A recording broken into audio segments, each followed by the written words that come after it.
विद्यार्थी मित्रांनो, आपली डीची जी सिरीज चालू होती याच्यामध्ये आपण पुढचे वर्ड्स घेतो आहेत.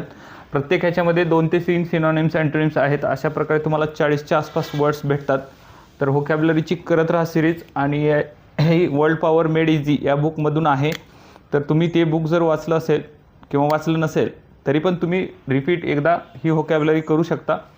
तर तुम्हाला पहिला शब्द आहे डेस्पॉट. डेस्पॉट म्हणजे हुकुमशाही.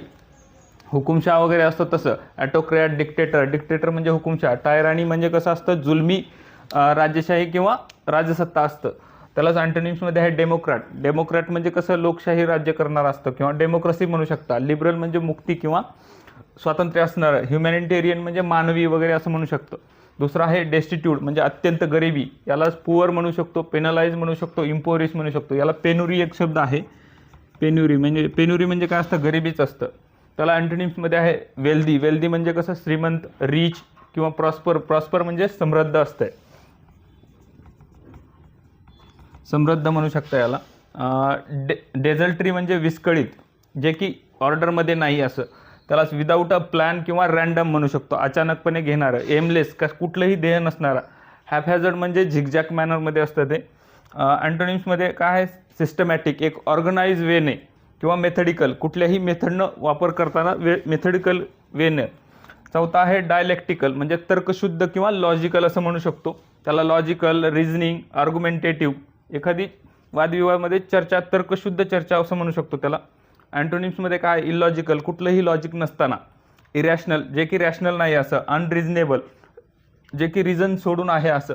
पाचवा शब्द आहे डिक्टम. डिक्टम म्हणजे म्हण किंवा एक प्रोवर्ब्स असतं, जे की आपण जुन्या परंपराने बोलत आलं गेलं असं.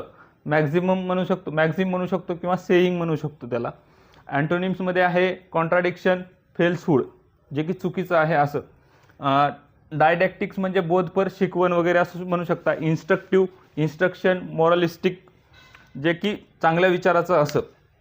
अँटोनिम्समध्ये काय, अनइन्फॉर्मेटिव्ह किंवा मिसलिडिंग, चुकीचं. मिसगाईड पण म्हणू शकतो इथं, मिसगाईड. आता हा डिफिडंट आहे, लाजाळू, त्याला शाय म्हणू शकता, टिमिड म्हणू शकता. हेजिटेट, एखादी गोष्ट हेजिटेटली करणारा वगैरे असं म्हणू शकता त्याला. अँटोनिम्समध्ये आहे कॉन्फिडंट, एक बोल्ड असा. असर्टिव्ह, त्याला फोर्टिफाय पण म्हणू शकता. फोर्टिफाय म्हणजे मजबूत, बोल्ड असा, डेअरिंग असणारा. आठवा आहे डिसग्रेस. डिग्रेस आहे, डिग्रेस म्हणजे भरकटणे. डेविएट, वंडर, स्ट्रे, एक वेपासून दूर जाणे. अँटोनिम्समध्ये काय आहे, फोकस, कंटिन्युअस, स्टे ऑन, एखाद्या टॉपिकवर राहणारा किंवा कॉन्सन्ट्रेट पण म्हणू शकता. तर अशा प्रकारे हे 8 वर्ड्स होते. 8 वर्ड्स होते. तर आता आपण परत एकदा फक्त त्याचे सिनॉनिम्स आणि अँटोनिम्समध्ये मराठी शब्द सांगणार आहोत. डेस्पॉट म्हणजे हुकुमशाह. ॲटोक्रॅट, डेमोक्रॅट एक. डेस्टिट्यूट म्हणजे अत्यंत गरिबी. डिझल्टरी म्हणजे विस्कळीत.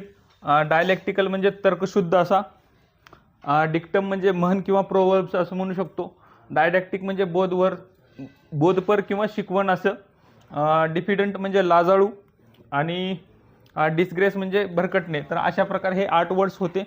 तर ही सिरीज बघत राहा. डीची सिरीज चालू आहे, सीची सिरीज पूर्ण झाली आहे. तर नक्कीच तुम्ही ही सिरीज कंटिन्यू करा. तर शेवटपर्यंत व्हिडिओ बघितल्याबद्दल धन्यवाद. थँक्यू. Thanks for watching. धन्यवाद.